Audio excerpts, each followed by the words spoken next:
Bienvenidos a la Cueva de los Descubrimientos, donde estaremos sacando a la luz personajes históricos, reyes, ciudades y batallas, con el objetivo de obtener respuestas. Acompáñanos en La Biblia Sorprende.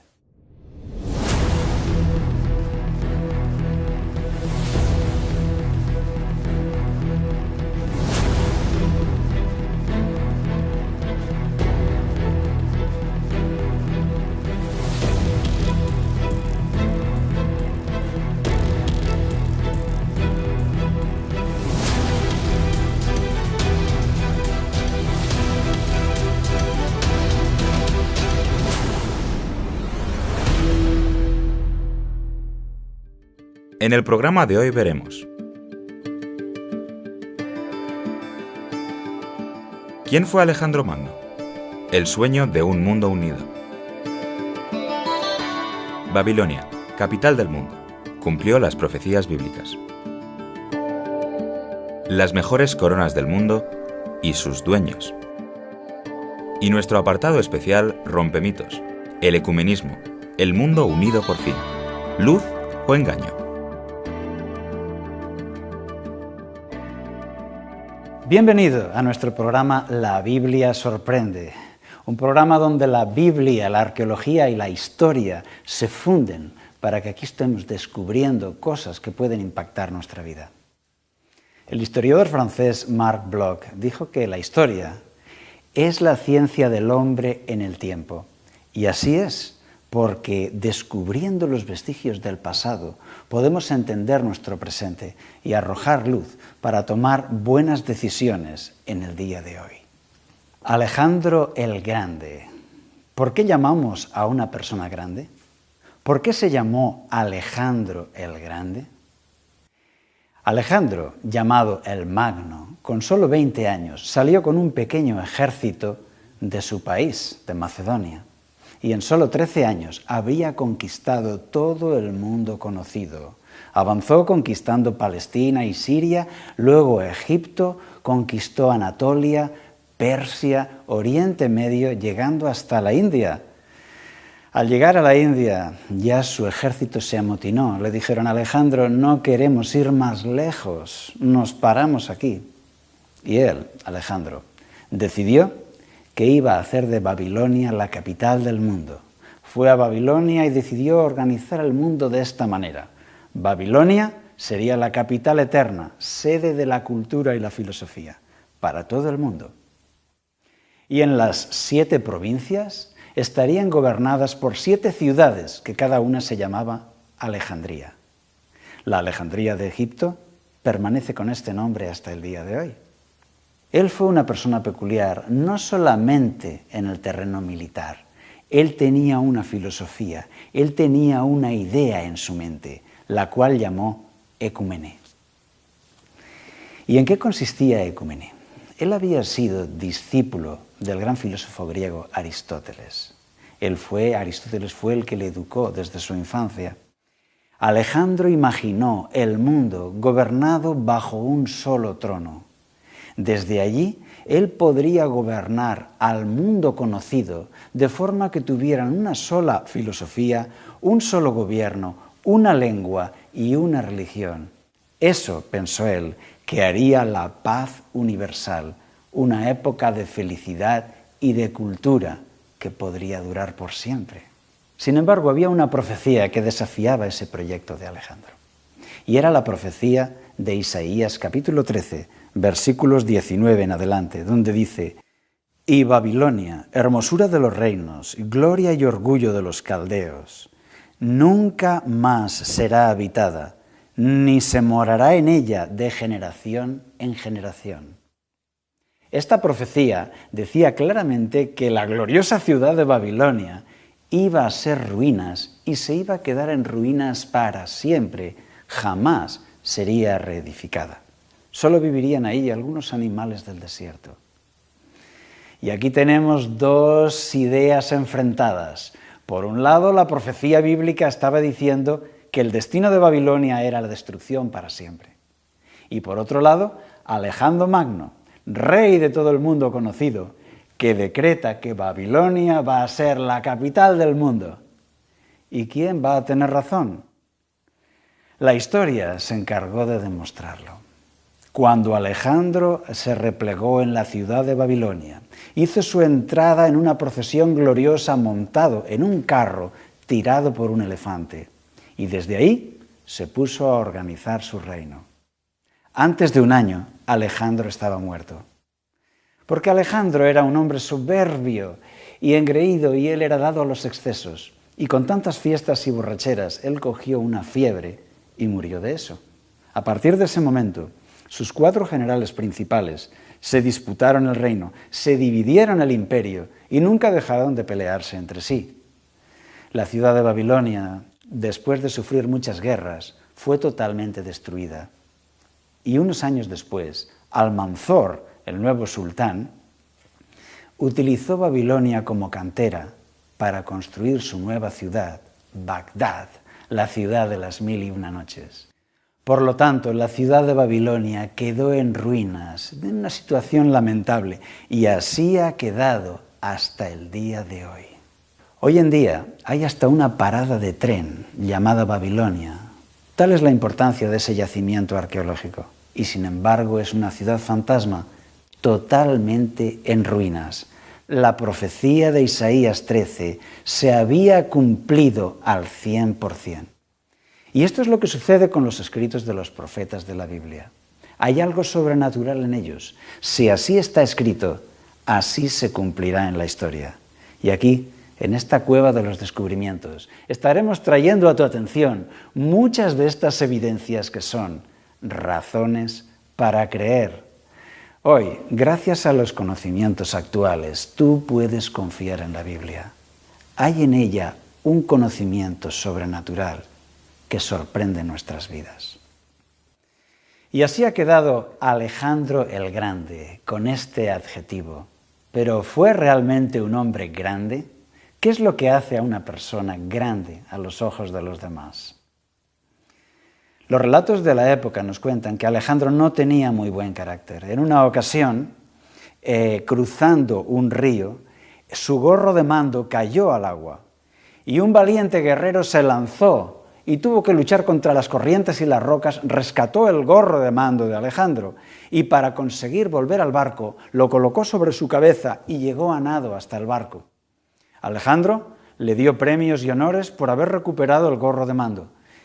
E inmediatamente después le mandó ejecutar porque se había atrevido a poner sobre su cabeza el gorro del emperador.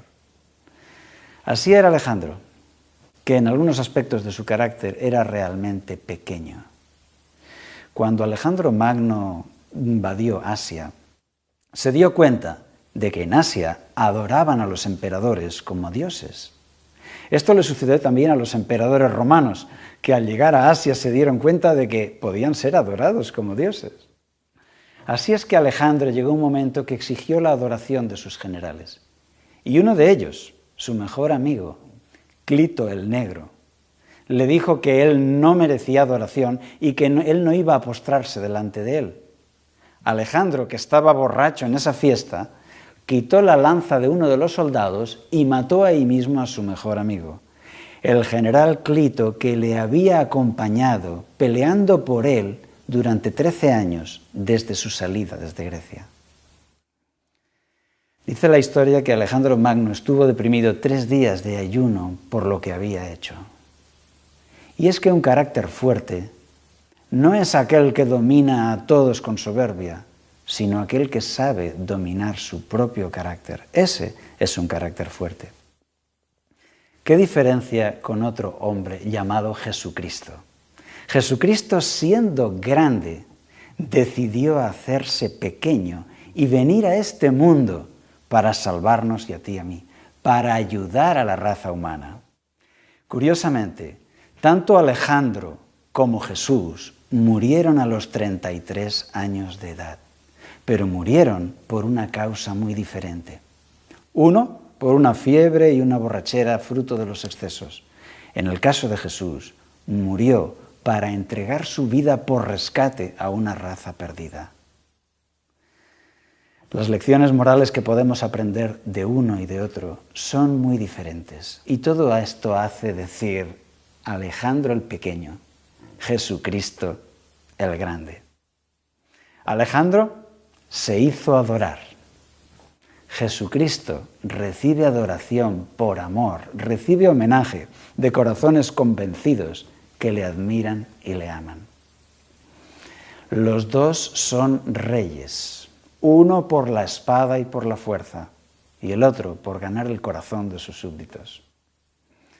Alejandro, en sus guerras, mató a muchas personas, mientras que Jesús dio vida y da vida a muchas personas.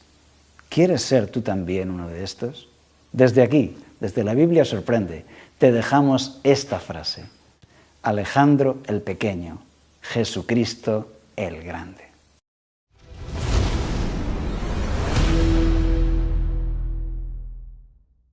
La corona es un objeto ornamental para colocar sobre la cabeza e indicar victoria o poder real. La corona de Alejandro Magno era un sencillo arreglo vegetal, parecido al que usan los vencedores en los Juegos Olímpicos. Y ahora vamos a ver algunas de las coronas más famosas del mundo. La corona de la emperatriz Catalina II de Rusia. Son 5.000 diamantes de la India montados entre perlas. Se la compró al Imperio Chino para lucirla en el día de la coronación.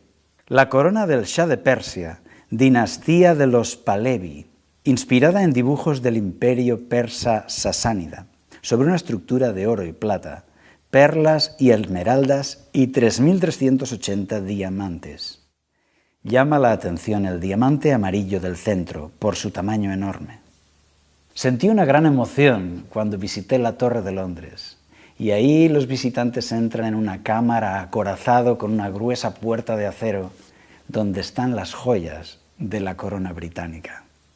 Y ahí te das cuenta que eso es un recinto de seguridad, que si algo sucede, las compuertas se cierran y esa habitación queda asegurada contra robo, incendio, inundación o terremoto.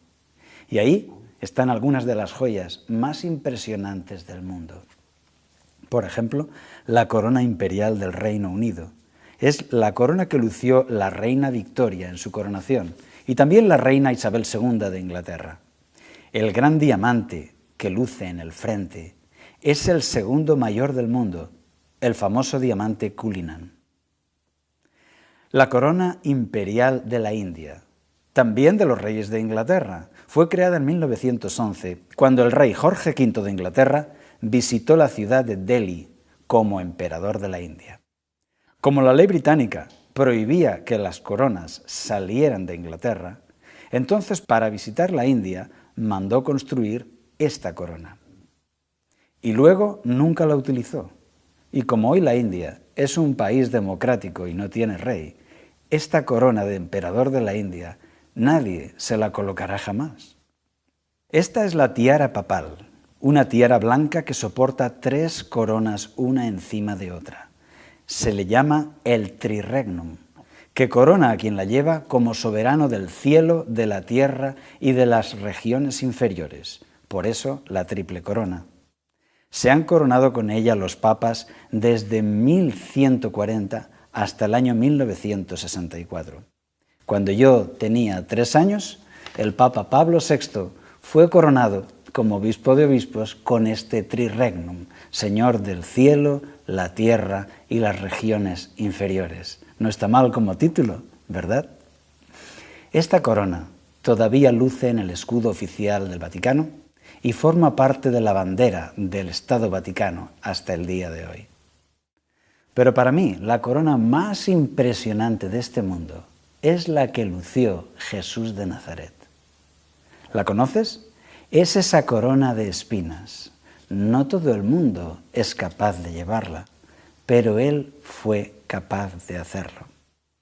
La Biblia dice que por amor a ti y a mí, por amor a la humanidad, Jesús pudo llevar esa corona sobre su cabeza. Y gracias a eso, muchos le reconocemos como nuestro Rey. Solo Él pudo amar hasta ese extremo. Y salta a la vista cuando comparamos la tiara papal con la corona que lució Jesús.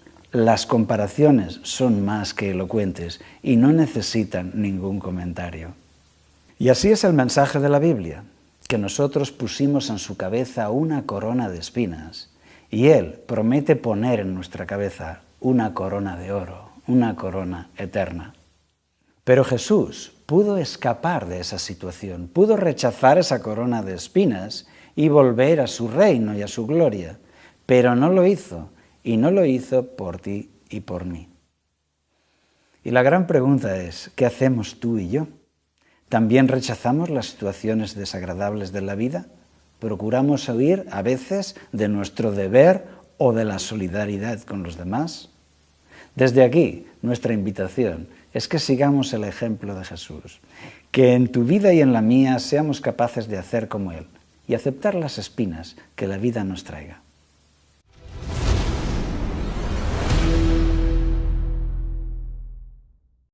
Bienvenidos a este espacio que llamamos Rompemitos, donde ponemos a prueba, con la razón y con la Biblia, los mitos propios de nuestro tiempo. Y en este caso hablaremos del ecumenismo, ese movimiento internacional que tiene como objetivo la unión de las religiones. Era el 14 de enero de 1969, en Turquía. El Papa Juan Pablo II se reunía por primera vez con el patriarca ortodoxo Demetrio I, una reunión al más alto nivel. En esa ocasión, el Papa Juan Pablo II dijo: «Es mi firme convicción continuar en la unificación de todas las religiones para un mejor acercamiento entre todos los hombres. No será hasta que las religiones se unan que el ser humano encontrará la paz». Y la Asociación Espiritual para la Unificación del Mundo Cristiano afirma que su objetivo es crear un mundo ideal a través de la nueva era y el establecimiento del reino de Dios en la tierra por la unificación de todas las religiones. Los textos que ellos usan son, por ejemplo, el sermón de Juan 17, donde dice Jesús en el versículo 21, «Para que todos sean uno, como tú, Padre, en mí y yo en ti, que también ellos sean uno en nosotros, para que el mundo crea que tú me enviaste». O en 1 Corintios, donde se dice que no haya entre vosotros divisiones. Entonces la comprensión de este movimiento es que todas las religiones deberían unirse y no tener diferencias. Pero el peligro, entonces, es mezclar verdad con error. Verdades del Evangelio, escritas claramente, palabras de Jesús, mezclarlas con filosofías humanas que abundan en algunas religiones.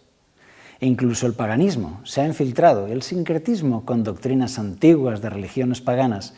Todo ello no puede ser unido en una sola religión, la verdad y el error, el cristianismo y el paganismo. Al contrario, cuando leemos la Biblia, vemos que aquellos apóstoles, aquellos hombres de Dios, fueron muy claros para contraatacar los errores doctrinales. Fueron inflexibles con la mentira, inflexibles con las falsas doctrinas, y les llaman anticristo, les llaman anatema y utilizan palabras duras para condenar esas infiltraciones de mentira en el mundo de la verdad. Por ejemplo, Efesios 4:14 dice: «Así ya no seremos niños fluctuantes, llevados por doquiera de todo viento de doctrina, por estratagema de hombres que para engañar emplean con astucia las artimañas del error». Aquí lo dice claramente, que hay todo viento de doctrinas y que esas nuevas doctrinas que no están en la Biblia son elementos de error que vienen de parte del diablo. También Gálatas 1, 8 y 9 dice: «Pero si aun nosotros o un ángel del cielo os anuncia un evangelio diferente del que os hemos anunciado, sea anatema». Dice y repite en el versículo siguiente, que sea anatema. Aunque viniera un ángel del cielo, dice, porque eso puede suceder, apariciones, milagros, espiritismo, incluso visitas de extraterrestres, entre comillas, dando un mensaje, un evangelio diferente, que sea anatema. Segunda de Corintios 6, 14 en adelante dice: «No os unáis en yugo desigual con los incrédulos, Porque ¿qué compañerismo tiene la justicia con la injusticia? ¿Y qué comunión tiene la luz con las tinieblas? Primera de Juan 4:1 dice: Amados, no creáis a todo espíritu, sino probad los espíritus si son de Dios, porque muchos falsos profetas han salido por el mundo. Y aquí vemos claramente cómo los apóstoles estaban preocupados por esto, las enseñanzas falsas que procuraban entrar en el pensamiento cristiano. Apocalipsis 2:2 dice: Yo conozco tus obras, tu arduo trabajo, tu perseverancia, y que no puedes soportar a los malos. Has probado a los que se dicen ser apóstoles y no lo son, y los has hallado mentirosos. Dicen ser apóstoles y no lo son. Y aquí vemos que ya desde los primeros años del cristianismo, ellos tuvieron que luchar con la Biblia para rebatir falsas enseñanzas y falsas doctrinas. Algunos decían ser mensajeros, apóstoles, pero no lo eran, eran engañadores, con una falsa doctrina. Segunda de Juan 1:7. Muchos engañadores han salido por el mundo, que no confiesan que Jesucristo ha venido en carne. Quien esto hace es engañador y el anticristo. Ellos estaban realmente preocupados por estos engañadores, por las falsas doctrinas que entraban. Gálatas 3:1 y 5:7 dice: Gálatas insensatos, ¿quién os fascinó para no obedecer a la verdad? A vosotros, ante cuyos ojos Jesucristo ya fue presentado claramente crucificado. Gálatas insensatos, imbéciles podríamos traducir también, de manera que aquí el apóstol Pablo no tiene una actitud ecuménica diciendo: bueno, yo creo una cosa, vosotros creéis otra, no importa, lo importante es el amor. En absoluto, aquí Pablo les dice: Gálatas insensatos, ¿cómo habéis dejado la verdadera enseñanza? Y esta es la actitud de todos aquellos apóstoles. También Gálatas 5:7 dice: Vosotros corríais bien. ¿Quién os estorbó para no obedecer a la verdad?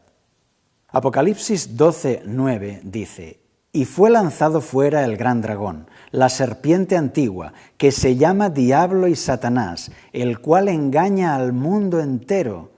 Fue arrojado a la tierra y sus ángeles fueron arrojados con él.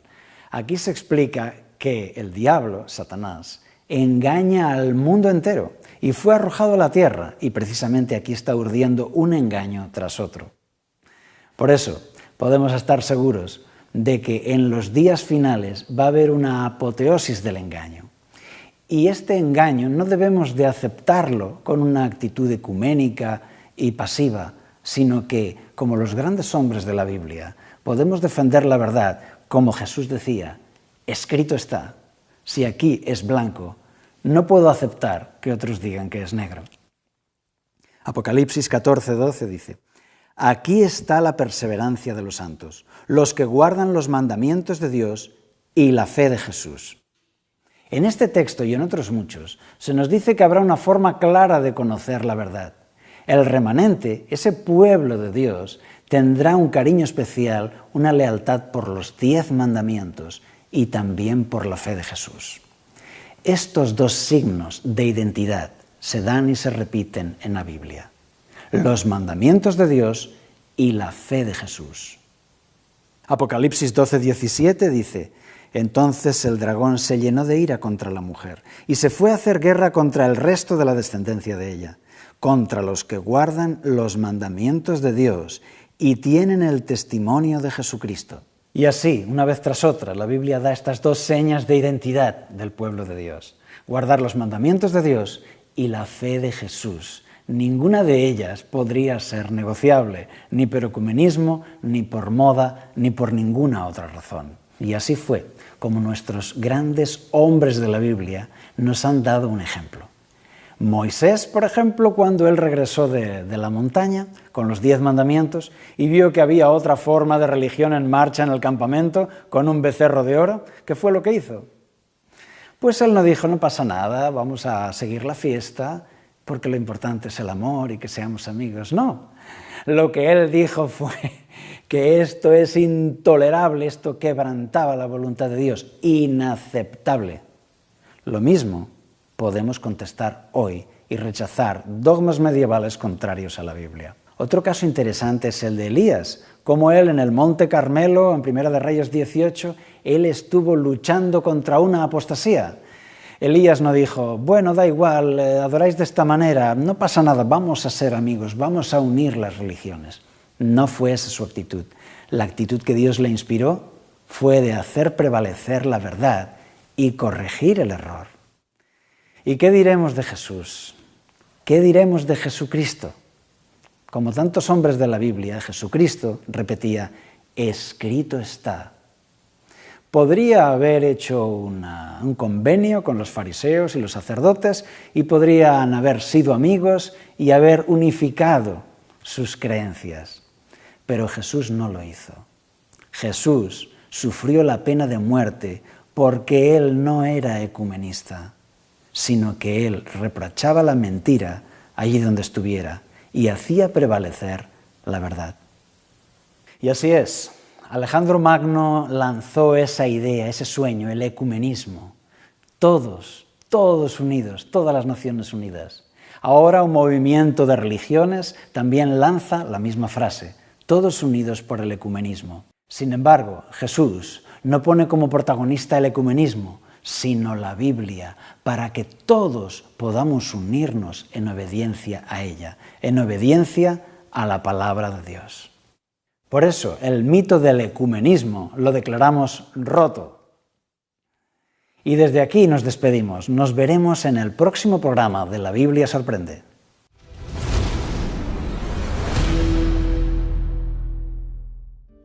En este programa aprendimos: Alejandro Magno y Jesucristo lucharon por ser reyes, pero con motivos diferentes y resultados opuestos.